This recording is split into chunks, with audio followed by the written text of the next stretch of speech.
also in case we have any strokes of genius. Now we're ready to go. Can we talk about what the conversation looks like that you're having with a buyer, like maybe during a buyer's consultation, of what makes a good offer in today's market? And then what are the bullet points that you're trying to cover during that?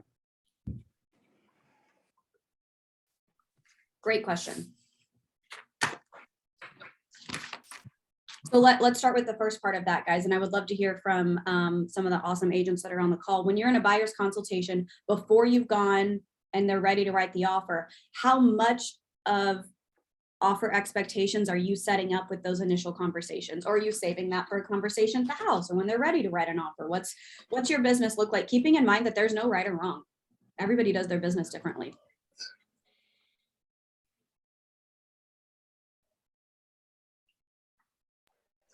I personally think that people need to know what hard means, because we are in a hard market working with buyers, and it's tough.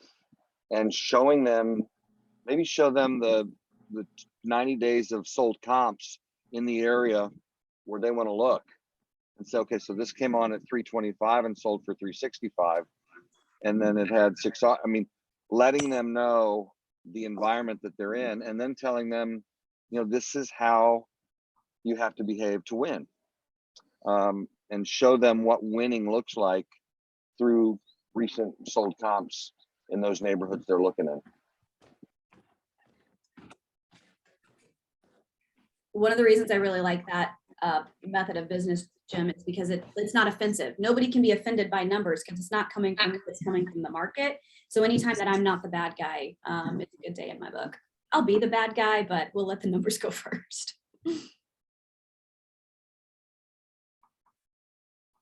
Let's keep it going. What else are you saying in that initial buyer consultation? I love looking at the numbers and helping them understand a little bit. And does anybody have, as you're thinking back about the conversations you have, a script that is how you lead into that? If I'm like, oh, I'm ready to go write an offer on a house, DJ, now what? We're just going to look, or what are you guys doing in those conversations?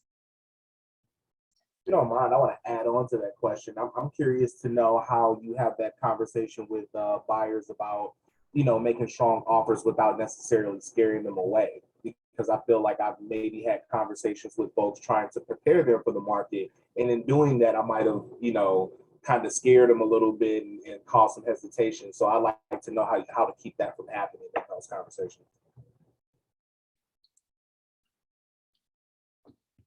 I think that that it can be kind of a fine line depending on the person across the table from you and what their personality is. I know, if you're talking to someone who's more of like an SC kind of person, they're gonna want to take things a little slower, and this market doesn't really allow for that. So your conversation is going to have to be a lot of that prep of we're going to have competitive offer, and we can talk about what a competitive offer looks like. But, even asking a question of, when we get into a house, if you feel like this house is like, maybe a 5 or 6 out of 10, then, maybe this isn't the house that we should put an offer on, even though if it checks a lot of your boxes, because you don't really like, you're not excited about it. And in this market, we're going to have to, feel excited about the house that we're going to offer on. It needs to be like an 8 or a 9 or a 10 or something like that, so that we can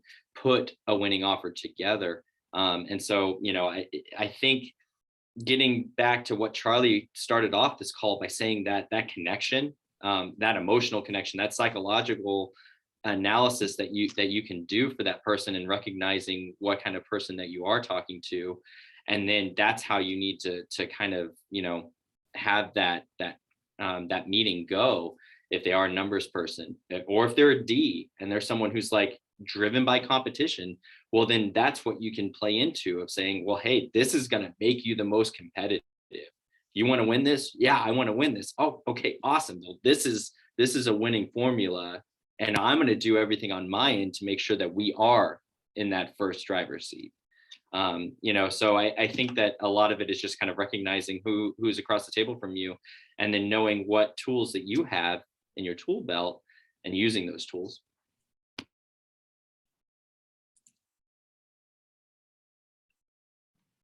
I think if I can add on to what CJ is saying and what I try to do with them, especially now is, again, going back to sports analogies, is create a partnership. Like we're a team. Like if you lose, I lose, right?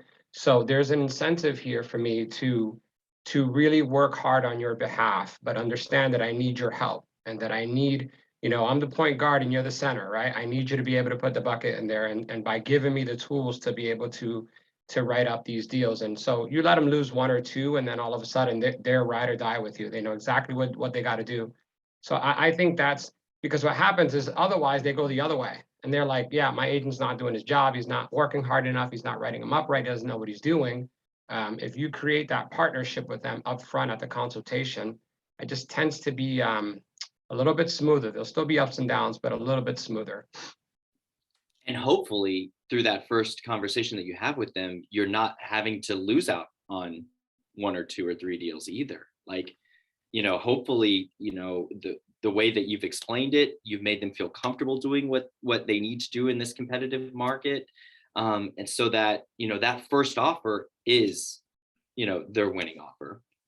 Because, that pain, as we refer to it, right, of losing those offers or missing out on that house, is a pain, just like you said, Charlie, that both sides feel. And, if we can, have those conversations with them and script around that pain initially to let them know, hey, this is very real. You could lose out on the house that is your dream house. Up front, yeah, it can be scary, but again, it's all going to be about how you're framing that conversation to help ease the fear and raise the reality of what actually is happening in the market. The fact that, hey, this one house, we have no idea when this house is going to come back on the market. It could be next week. It could be 3 months. Can you wait 3 months, or do we need to go all in? Plus having that conversation early and letting them know what makes a good offer in today's market, and then find out from them which one of those things scares them the most. So then you can have a conversation about those and kind of ease their fears about what that even means. Talking about it when you're writing the offer, talking about non-refundable earnest money would scare them, an SC specifically, to where they couldn't make that decision at that particular moment. But if you have that conversation ahead of time, and then you're like, of this winning formula that we found to put in the best foot forward, what are those things that you're not comfortable doing? And if they start circling appraisal guarantees, and then now you can talk around what that exactly means. In non-refundable earnest money, you can kind of talk about what that means and how, many contracts you've had fall through based on inspections, and walk them through the inspection process. And if they're worried about box 1, 2, or 3 now, you can describe those up front. So then it's not some weird thing that you're throwing out to them on the 11th hour of the offer that you've got to put in the next 15 minutes, or you're not even going to have a shot at getting it.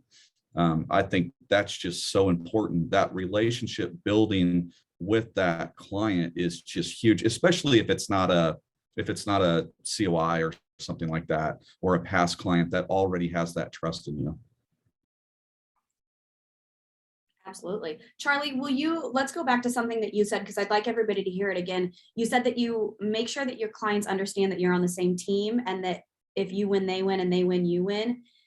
Can you say that again, like the whole script of how you would pitch that to a buyer? I think that would be really helpful for everyone to hear. Yeah. So like I kind of just walk them through what we're a fiduciary, it's our job. I'm here for you. Ultimately, I'm in, I make my living off my commissions, and I build my business off of referrals. So making you happy is going to ultimately benefit me and both of us together. But I just say, look, I'm going to get in my car. I'm going to drive you around. I know that we are going to battle. Like, this is what the market is. It's time to go to battle. And I want to make sure I know what tools I'm working with, so that when we see that 7 or 8 or 9, and you're in a position to maybe be competitive in it, you're going to, allow me to utilize those tools.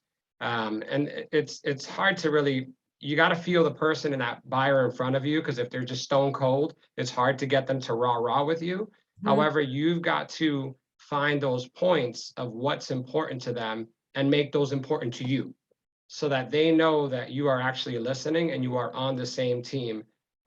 It's hard to kind of describe it on a script level, but it's definitely an interpersonal thing. Like, you've got to get past winning, winning, winning. You got to think about, how do you really do a cohesive approach with that specific buyer and what they're looking for. It was cool. I like that.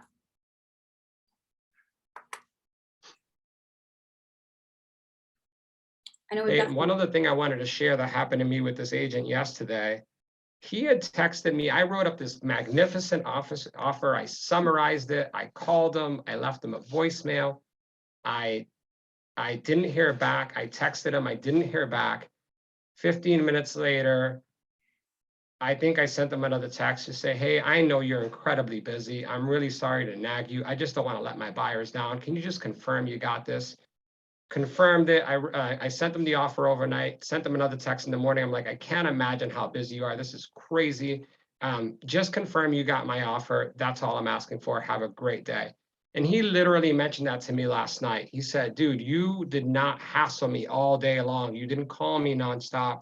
So I was actually irritated with him that he didn't respond to me. And I almost didn't text him back. Don't do it to yourself. Like, really follow how that agent is operating and learn how to mirror and match them, because ultimately he ended up helping me win that deal by me, just kind of, I guess, mirroring him and playing his game, so to speak. Yep, that's exactly right. So I had a similar deal. So I put a house on the market while we were at family reunion. Obviously, I can't answer my phone. We've got offers coming in and it's nutty. Typically, I want the people to call me. I want to talk to you. I want to understand more about your clients. And I just didn't have that luxury. And there was one specific agent that she knew I was texting and she was responding how I was responding. And I told her I was at a convention. She was like, great, I get it. Your dot loop may not work. Here are the details. Here's everything I'm sending you. And we ended up working with her. I felt like I had a great relationship and she mirrored me better than anybody else. Some people were like, give me a call back. Give me a call back. I'm like, I literally can't. So I think that's really important, Charlie. Ooh, Jim, I like that. Jim said, it's okay to ask the listing agent, how do I win with you? How do we win with your sellers? I think, and somebody could disagree with me, but I think our scripts and dialogues with our fellow agents are just as important as our scripts and dialogues with our clients. And it can feel really weird in the beginning, because as a new agent, you feel like you've got to be a little bit tough and figure out how to work those other agents. And that's not the name of the game. The name of the game is we are all on the same team trying to sell some real estate. I know I'm pitching the quality of the agent to my sellers. 100% I'm pitching the quality of the agent, how they approached me, because I know that in this market, a lot of agents and buyers are doing what it takes to win the deal. And then they're like, okay, here we go. Time to back out or to ask you for a million things. Right. It's important. Gotta have good people on our team. Okay, I really love this conversation. What else are you guys hearing, or what else do we need to dive into on these conversations that we're having with our clients before they're even writing offers?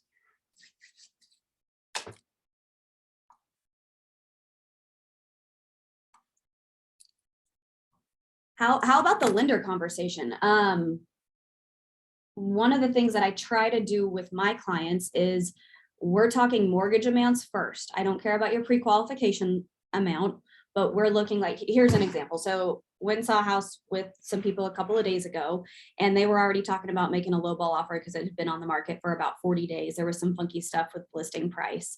And she's like, well, we want to come in at this price. And immediately I said, listen, call Tanner, have a conversation with your lender, and let's figure out what a 320 offer looks like versus what a 340 offer looks like in your bank every single month, because that's what I care about. I don't want to be emotionally attached to that extra $20,000. And they were like, okay, no, that makes sense. Perfect. Let's have that conversation. So I think making sure that we're always tying our buyers back in the very, very beginning, that you're there as a consultant, that you're there for their financial best interest. And that's not getting wrapped up in list price, whether it's higher or lower than what they want to pay. It's always got to tie back to their mortgage amount. And I think, Charlie, that's probably a way that you earn trust as well, is making sure that I've got your best interest in mind. I want to make sure you can still buy groceries and things don't feel tight when you get into this house. Rebecca, that's actually a lesson that I recently learned the hard way, is to have conversations about financing. I recently worked with the guy who he was a wholesaler. So, you know, typically when you kind of hear certain folks' backgrounds, you just kind of assume, at least I kind of assumed, that he knew what he needed as far as financing. He was prepared and ready to go. I looked at a property for him. He wanted to make an offer. And then he shot me a text saying like, hey, do you have any lender recommendations for me? And it kind of threw me off, because in my head, I was thinking that he already, you know, he's good to go. Earlier in the conversation, I asked him like, hey, what are you planning to do as far as financing? And he told me, oh yeah, I'm selling a home. I thought he was like cash, you know, rich in that case. But it was a lesson learned that just to have a deeper conversation about, you know, what your financing is and how you plan to actually finance a home. Because ultimately, we ended up losing out on that home. It was on the market for almost 4 months. And then as soon as he showed interest in it, you know, somebody else put in another offer and it got accepted before he could get a pre-approval. So that was a lesson that I kind of just recently learned the hard way. Thank you for sharing, Mark. That's I feel like we've all been there, done that. And you have to dig a little bit. I'd be really interested if anybody wants to pipe up and tell me, let's say that you're talking with someone, whether it's a warm lead or a cold lead, I don't care, maybe somebody has an example of this. How are you asking that initial question about the lender? What's that script look like in your business so that you don't get ready to write the offer and not have anything?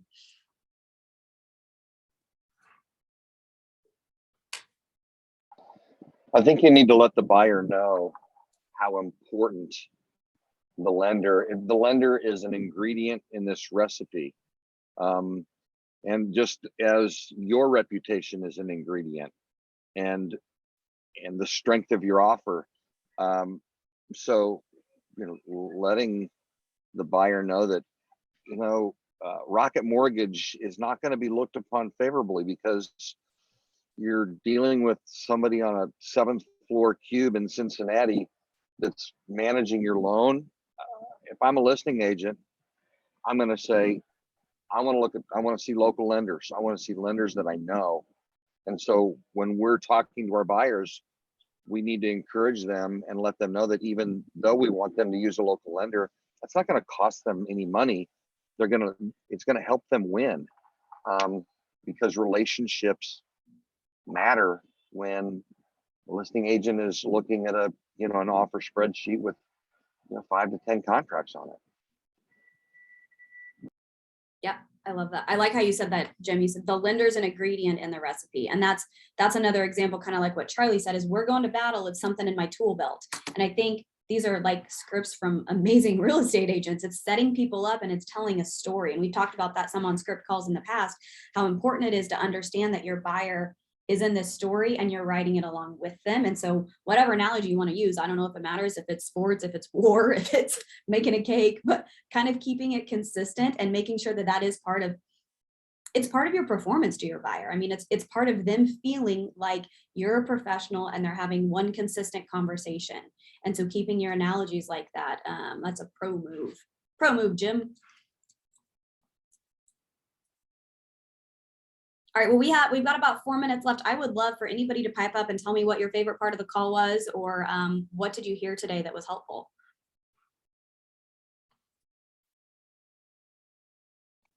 I really like all of Jim's remarks on here. I'm writing them all down. I think they're very helpful.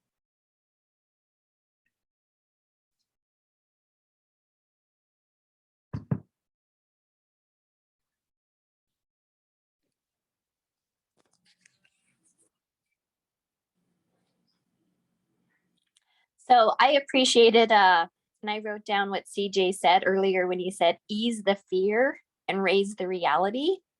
I thought that was really good as well. Sometimes they walk hand in hand, but you do have to find a way to separate them a little bit. Thank you for sharing, Allison. I like that too.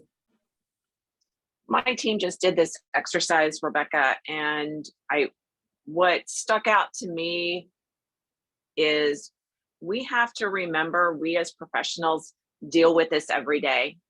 So, yes, you might have sat down in your buyer's consultation and talked about a local lender or an appraisal amendment or in its present condition.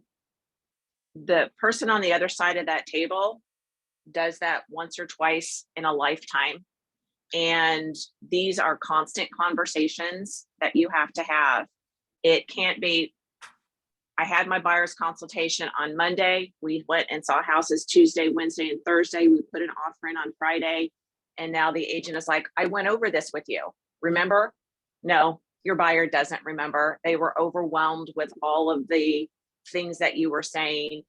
You can't say it one time to them and expect them to understand it and comprehend it and comprehend the market that we're in. There's a lot of agents that don't comprehend the market that we're in. It's unrealistic to think you can have one conversation with a buyer and expect them to understand all of these things that we're asking them to do. Yeah. Right. We've all been there. It's maybe been a minute for some of us whenever you're going back to learn something totally new or in a scary new situation like that. But I've got to hear it several times. And personally, I need to see it written. I need somebody to tell me a few times. And then I'm probably going to ask you again. So it's a really good point, Beth. Thank you for sharing. Anybody else? We got time left for like one more. Look how all the agents did with DocuSign. Look at that. Think about your experience with DocuSign and pair that with what you're asking your buyer to do and how hard it was you to switch electronic signing things and learn that new system. It was hard. It was scary. A lot of people put up a big fight. So make it relatable. Yeah. And nobody was asking us to put $5,000 non-refundable earnest money down.